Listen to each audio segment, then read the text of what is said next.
À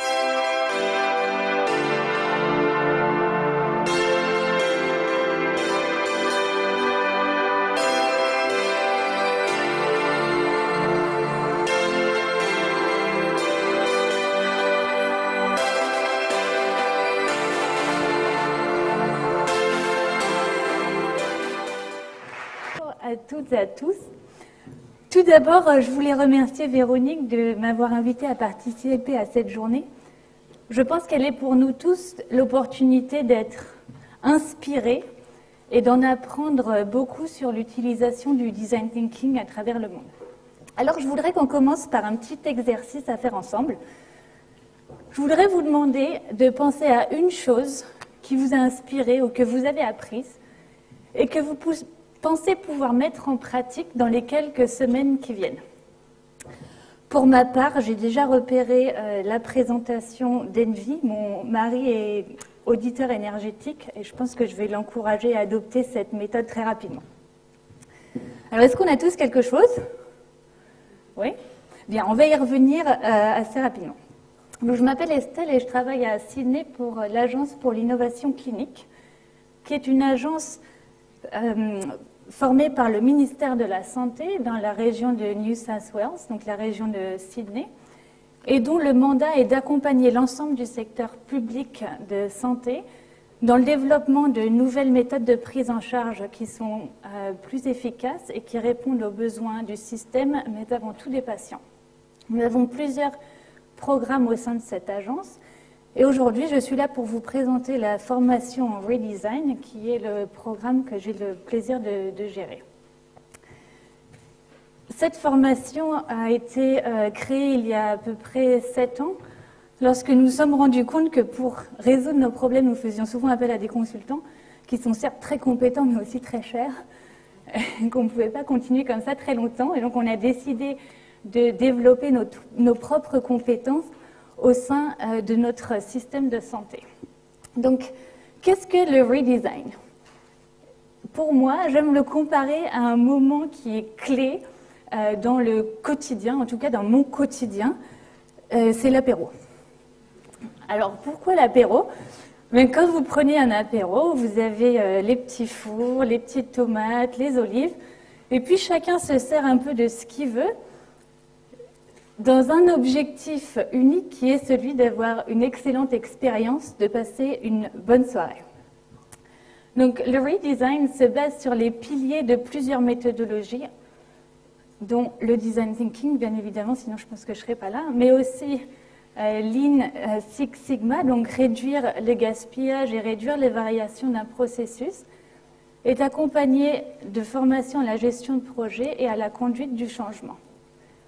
Notre objectif avec cette formation, c'est d'exposer nos participants, donc divers staffs du système hospitalier, à plusieurs outils, plusieurs méthodologies, pour qu'ils puissent ensuite sélectionner ceux qui leur semblent les plus pertinents pour résoudre leurs problèmes, dans un objectif unique qui est de développer un système plus efficace et une excellente expérience pour le staff et pour les patients.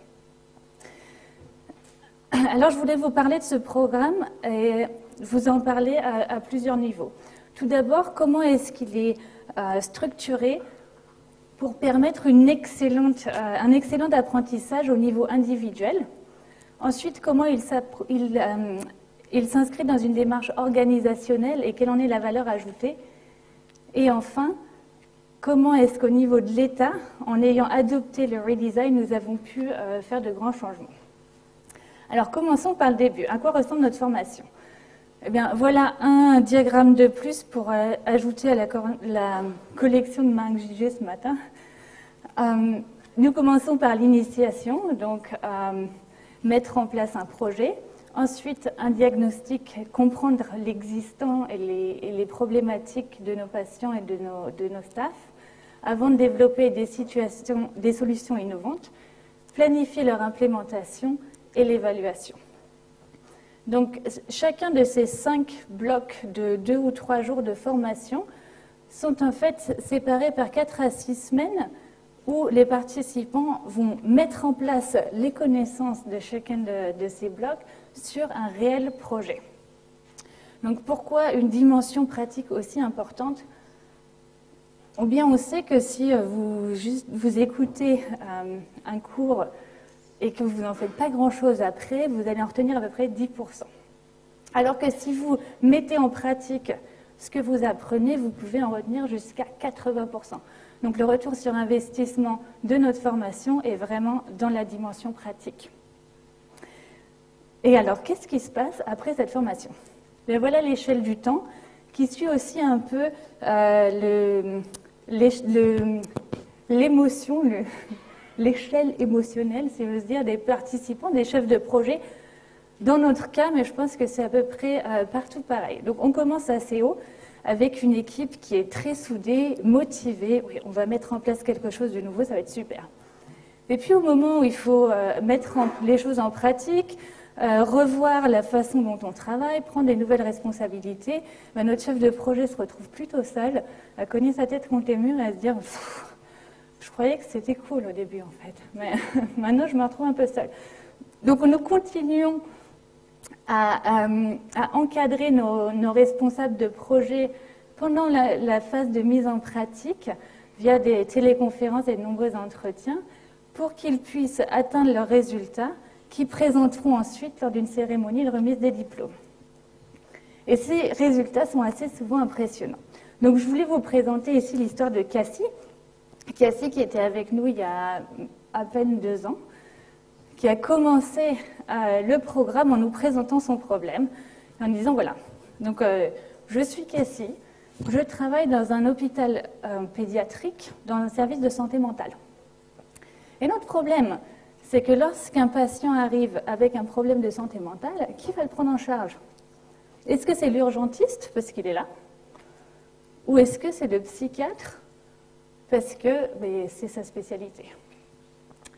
Bonne question. Le problème, c'est que lorsque les chefs de service s'entendent comme ça, eh bien, c'est souvent le patient qui en pâtit avec des durées d'attente très longues qui peuvent être jusqu'à 6 heures avant que quelqu'un s'occupe de vous. Alors, je vais vous demander d'imaginer là que vous venez de retrouver votre ado qui a fait une tentative de suicide et vous l'emmenez aux urgences. Je pense que vous ne vous sentez pas très bien. Vous arrivez aux urgences et vous attendez 6 heures que quelqu'un daigne s'occuper de vous.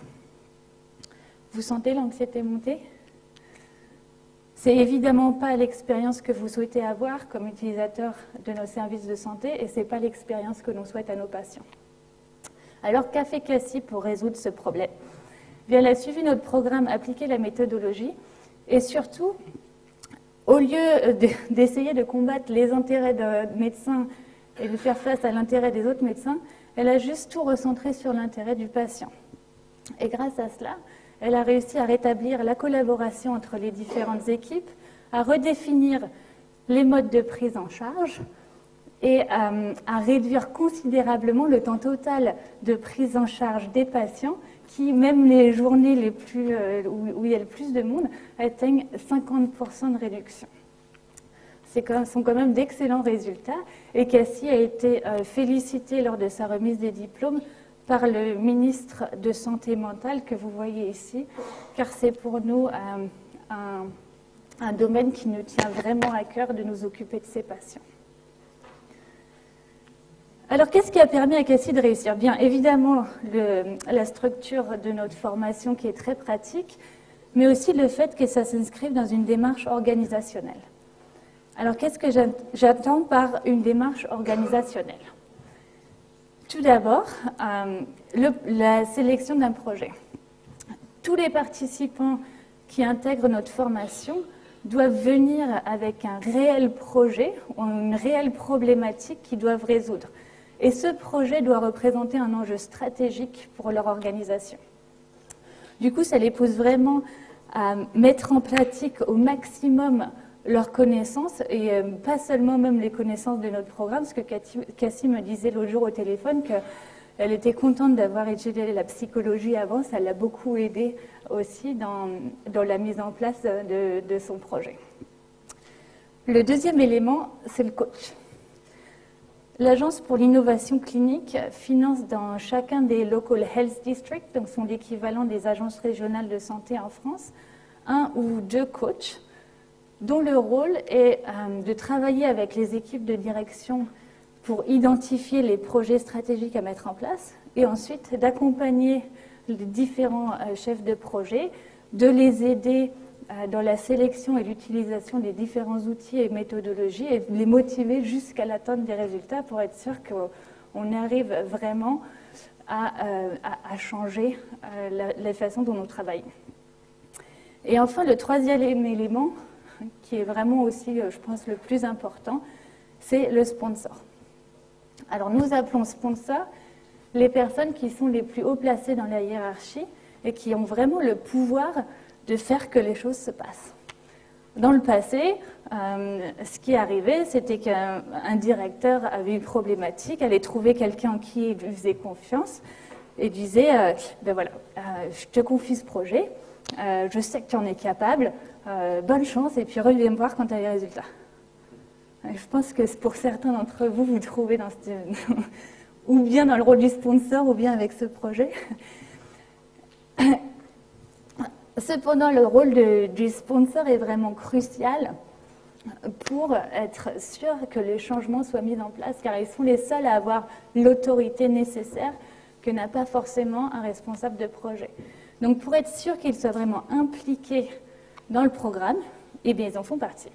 Du coup, ils doivent venir avec les participants au début pour définir les projets, définir les objectifs, les ressources et la gouvernance du projet.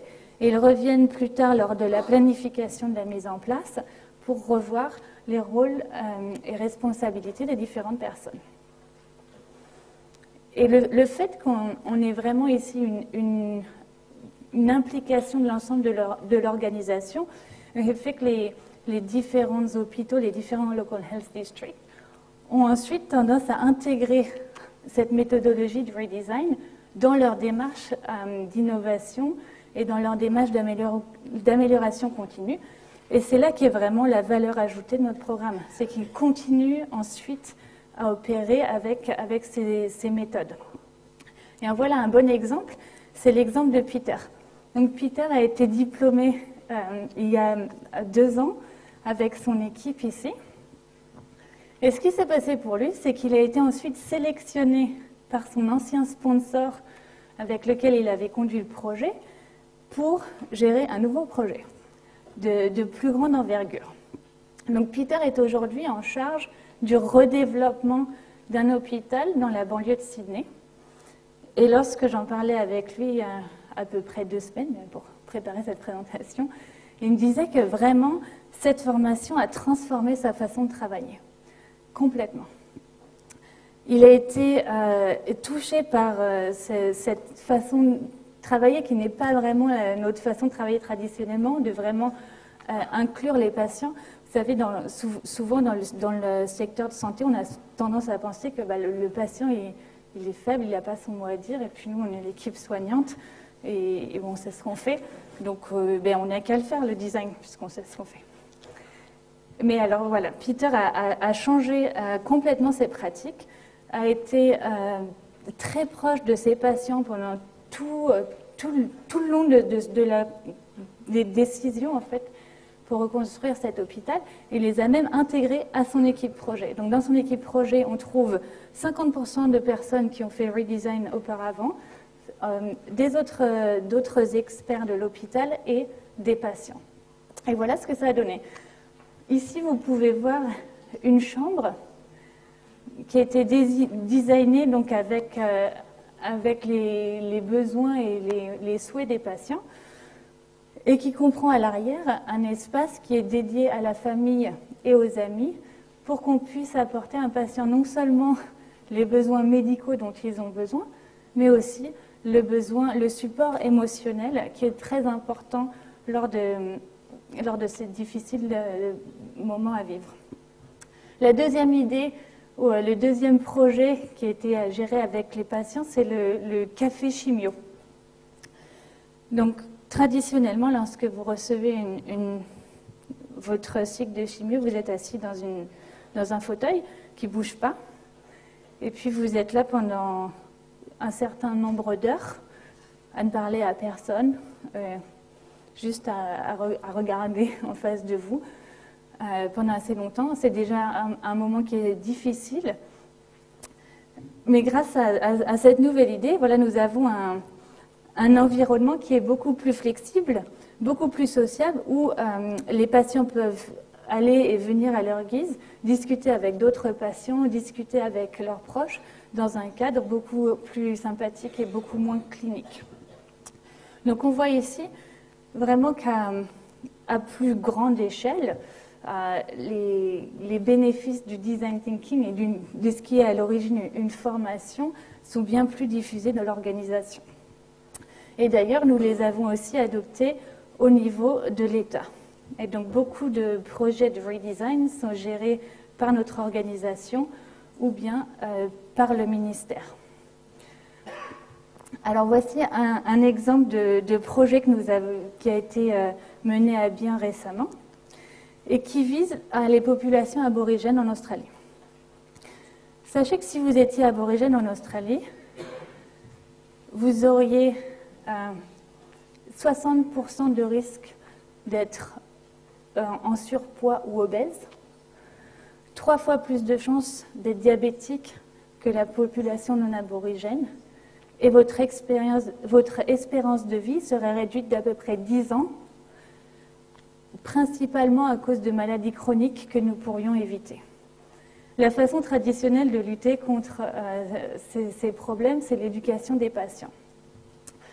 Mais voilà, si on consacre vraiment du temps à comprendre ces populations, on découvre qu'en plus, le niveau de motivation individuelle est encore plus bas que dans les populations non aborigènes, mais par contre, qu'ils ont un esprit communautaire très, très, très développé. Alors, au lieu d'adopter l'approche traditionnelle, l'approche qui a été adoptée est celle d'un challenge collectif qui se vit en communauté. Et ce challenge est d'adopter une meilleure hygiène de vie, de faire du sport et de perdre du poids. Donc, les personnes s'inscrivent en équipe communautaire et travaillent ensemble pour un objectif commun. Et donc, en à peu près 3 ans, ce programme a été mis en place il y a à peu près 3 ans, on a déjà eu plus de 2000 participants qui partaient avec un poids de départ de plus de 100 kg et qui ont perdu chaque année 5% de leur masse de départ, ce qui est suffisamment significatif pour réduire les risques de maladies chroniques. Et si vous êtes encore sceptique sur l'obtention de résultats concrets, voilà en plus que nous avons obtenu au niveau de l'État depuis la mise en place de projets de redesign. Notre durée moyenne de séjour globale a diminué de 12%.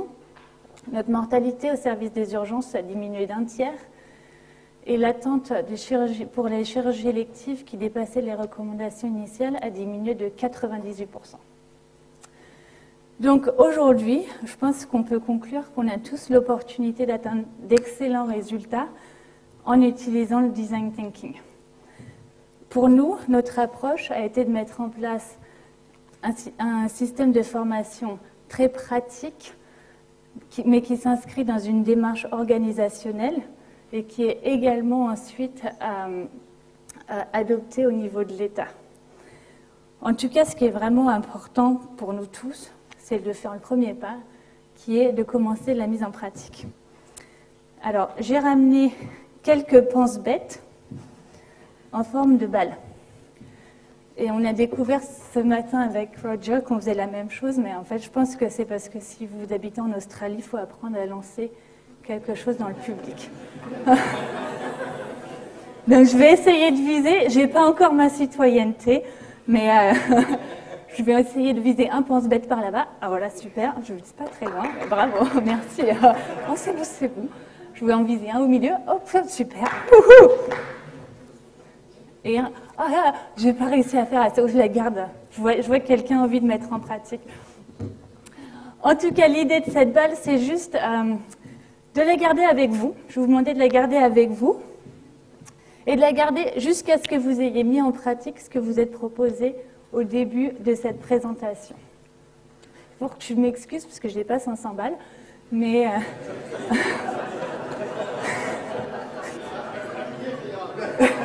je vais faire la quête à la sortie de la conférence. En tout cas, pour les autres, une balle en papier ou un petit mémo dans votre téléphone devrait suffire. Mais je pense qu'au nom des usagers de notre ville, au nom de nos seniors, au nom des patients qui nous attendent, n'oubliez pas de le mettre en pratique, car seule la mise en pratique fera la différence. Merci.